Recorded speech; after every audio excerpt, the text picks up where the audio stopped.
In this video, I'm going to tell you about the worst golf advice there is. And all of you have heard it, and hopefully you're not doing it still.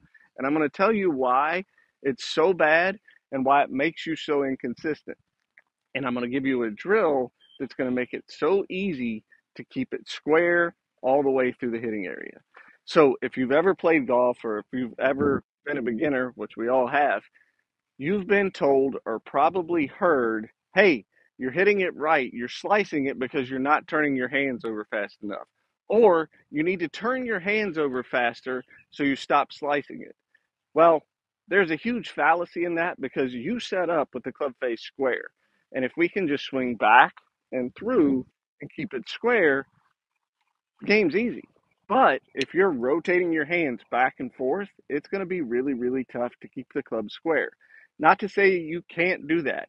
If you're playing 6 days a week and practicing all the time, your timing can be good enough that you can do this as a general rule.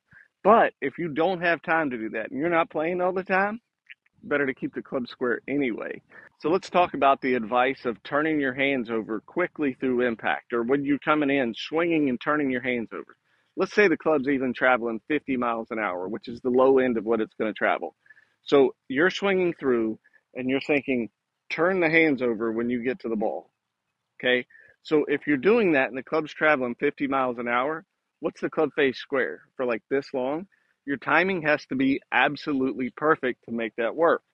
So by keeping the club parallel to your body, or more specifically to your sternum, you're going to stay square for a much longer period through impact. That widens your margin of error, and you're going to hit a lot more straight shots.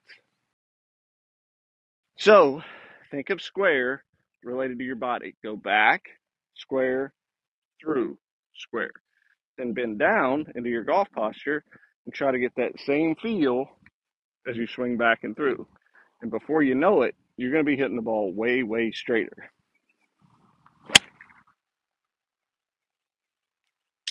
Hope this educates your game. I'll talk to you soon.